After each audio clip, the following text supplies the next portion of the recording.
Welcome all of you. We have seen paper number 9 in organic chemistry, in which we have started unit number first, acids, bases and non-aqueous solvents. And in this part we have completed the most of the syllabus regarding acid base non-aqueous solvents, and lastly we have seen Pearson's acid base concept or HSAP concept. And in this lecture we will see last part of non-aqueous solvents.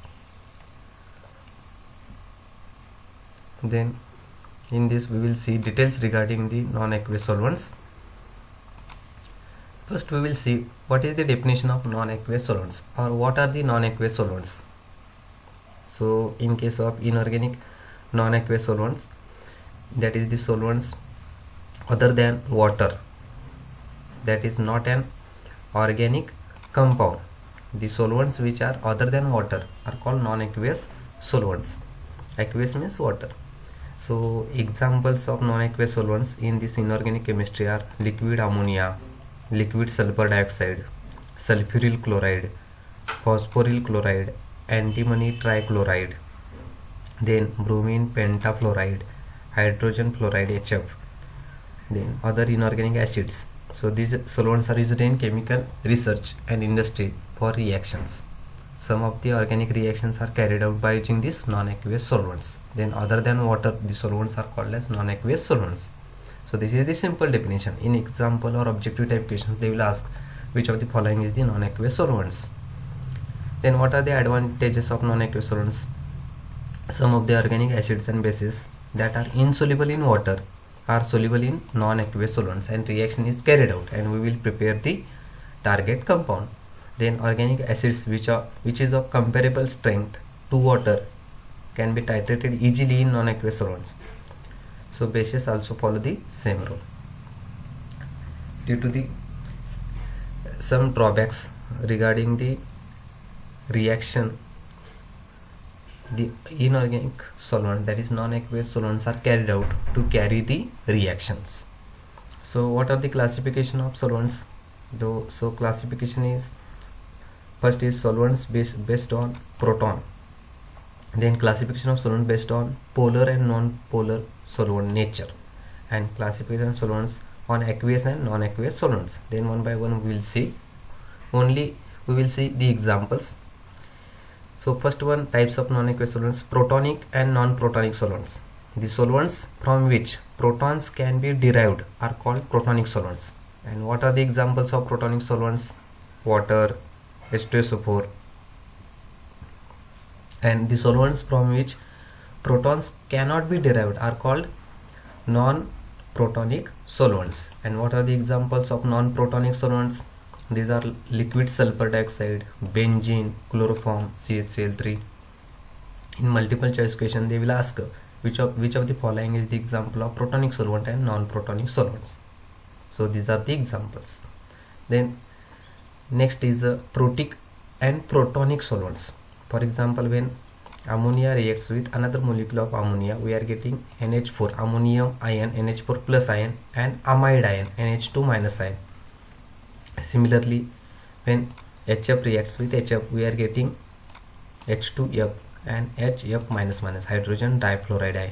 Similarly, H2SO4, we are getting H3SO4 and HSO4 minus ion.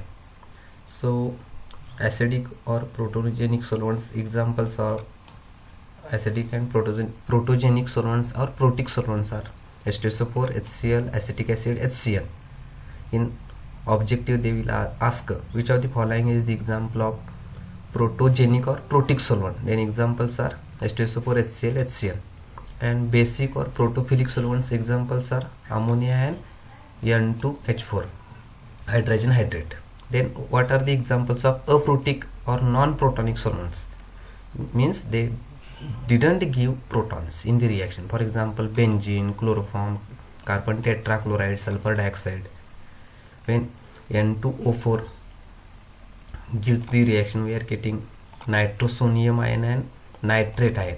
Similarly, antimony dichloride reacts, we will get dichloroantimonium and tetrachloroantimonate, and POCl3 gives POCl2 plus and POCl4 minus ions. So these are the examples of protic solvents and aprotic solvents. In exam they will ask which of the following is the protic solvent, which of the following is the aprotic solvent. Then next type, acidic, basic and amphoteric solvents. The solvents which have a tendency to give protons are called acidic solvents, and examples of acidic solvents are acetic acid, HF, etc.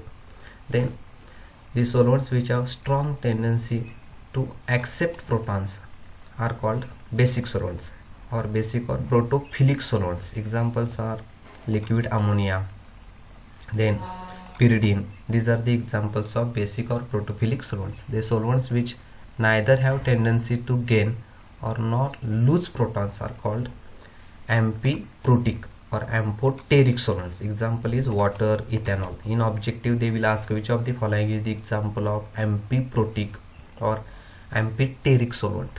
Amphoteric solvent. Then example, water or alcohol. Then ionizing, non-ionizing solvents. The solvents which are capable of undergoing self-ionization, auto-ionization, are called ionizing. Water, example water, ammonia, sulfur dioxide, ionizing. And non-ionizing, they do not ionize in the reaction. Examples are simply benzene and carbon tetrachloride.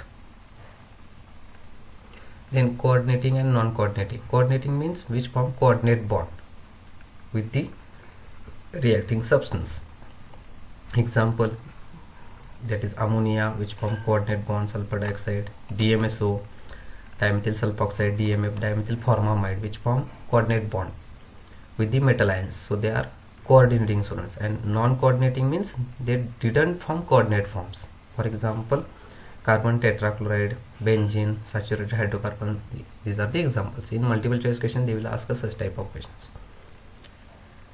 And then lastly we will see some physical properties and acid-base reactions in liquid ammonia and liquid sulfur dioxide. So first we concentrate on liquid ammonia, means NH3.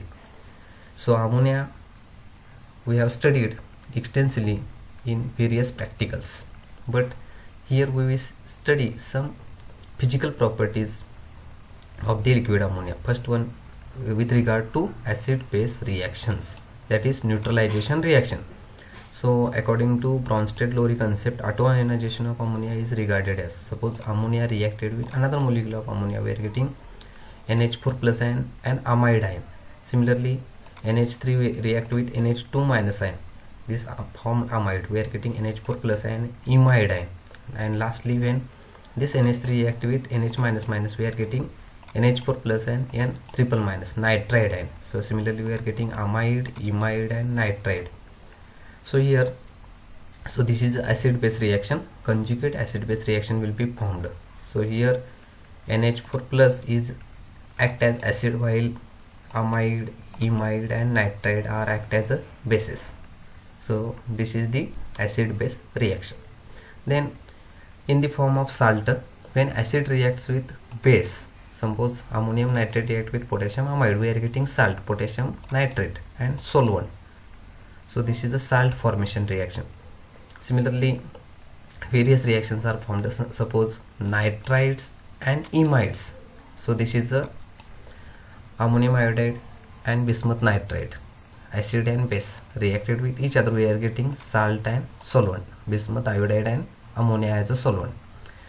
Then in another type of reaction, ammonium salts react with metal oxide or hydroxides in liquid ammonia. Suppose ammonium nitrate reacts with calcium oxide as a metal oxide, we are getting calcium nitrate plus ammonia and water as a solvent. So these are the acid-base reaction examples. In some reactions, liquid ammonia behave as a amphoteric behavior. For example, when diamine zinc react with sodium amide, we are getting the salt. In this reaction, here diamine zinc act as a acid in one reaction, but in another reaction it act as a base. So this behavior of the zinc second in liquid ammonia is called as amphoteric behavior. At one time it acts as a base and at one time it acts as acid. So this is a amphoteric. Then similarly, liquid sulfur dioxide, there are some physical properties regarding the acid base reactions, neutralization reaction. For example, when sulfur dioxide reacts with another molecule of sulfur dioxide, we are getting thionyl acid, that is SO++, and sulfite base, that is SO3-. So this is a conjugate acid base reaction. So here thionyl ion act as a acid while sulfite ion act as a base in liquid sulfur dioxide. So in multiple choice question they will ask thionyl acid is act as a acid, thionyl compound act as acid or base, or sulfite compound act as acid or base. So remember this reaction only for multiple choice question. Similarly, in another reaction, this thionyl chloride SOCl2 when react with cesium sulfate, acid base reaction, we are getting cesium chloride as a salt and liquid sulfur dioxide as a solvent. Similarly, there are another reactions.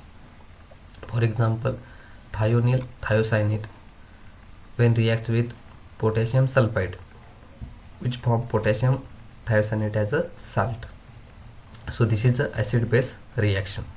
Similarly, in tetramethyl ammonium sulfide which neutralizes thionyl bromide. So here acid base neutralization takes place and we are getting salt. Sometimes liquid sulfur dioxide plays the role of amphoteric nature in some metals. For example, zinc second and aluminum third metals in liquid sulfur dioxide act as a amphoteric behavior. In one reaction it acts as acid, but in another reaction it acts as a base. Same compound zinc.